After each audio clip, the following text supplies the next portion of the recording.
Well, looking across the continental United States, there's quite a bit going on actually, but it's all around the edges. You've got showers and storms over the upper Midwest. They've earned for another kind of limited chance for severe weather. You've got some moving through the desert Southwest, and two areas that we're keeping an eye on. One that's not as much of a concern right off the bat. That is the remnants of what was a hurricane, Beryl.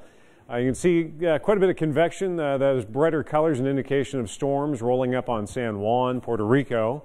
I think I last heard that there's still about 1,500 people without power there, and this is, of course, remnants from last year's hurricane season, the double whammy they took, so they don't need that. And off the Carolina coastline is Chris. Now, still a tropical storm, no real change as far as the 11 o'clock update. It's more or less stationary off the Carolina coast. We've got a high just to our southeast, and we have this old frontal boundary draped across western counties. That's the focus for what is already starting to become at least a few showers and isolated thunder showers. We'll get a closer look at those here in a second.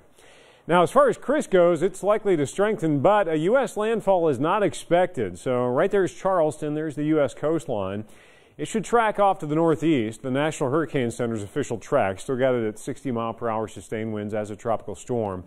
It blows it up to a Category 1 hurricane, 75-mile-per-hour winds later on this afternoon and this evening, and then eventually keeps it on that northeasterly track, so it stays off the coast. Biggest threat from this is obviously going to be rip currents and tidal erosion and just generally nasty conditions as far as vacationers are concerned toward the Carolinas, at least through the middle of the week. By Thursday, it's off the New England coast and then eventually off into the North Atlantic. So 2018 Atlantic names, we've only run through 3. And remember, Alberto only ever made it to subtropical status. Beryl was the first hurricane, and Chris could possibly become the second. So later on today, we'll bring you updates as that happens.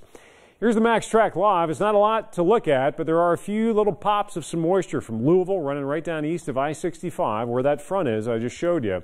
So if you see much in the way of an isolated shower storm threat today, that's where it's going to be. Now, the future track's been pretty aggressive with that. I think it will be pretty limited development, especially in the bluegrass and eastern Kentucky counties. But the farther west you go, the more likely you are going to be dodging a stray shower storm Monday.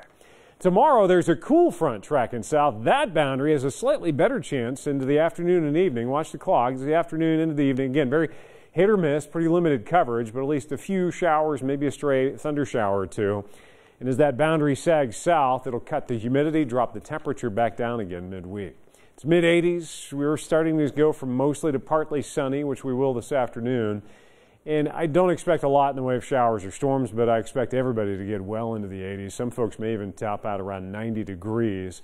If the clouds stay thick enough out west, it may limit you slightly. But yeah, mid to upper 80s today, probably upper 80s near 90 tomorrow. The isolated shower storm threat, we may bump it up to a few to even scattered tomorrow. I'll have to wait and see how that plays out as that front tracks south. But again, there's not a lot for it to work with. But look at this Wednesday, mid-80s, partly sunny, beautiful day. End of the week, we've got increasing chances for heat this weekend, up to around 90. And way out there, you can see the beginning of the Barbasol golf tourney. There are some shower and storm chances out there, so we'll closely track that as we get into early next week.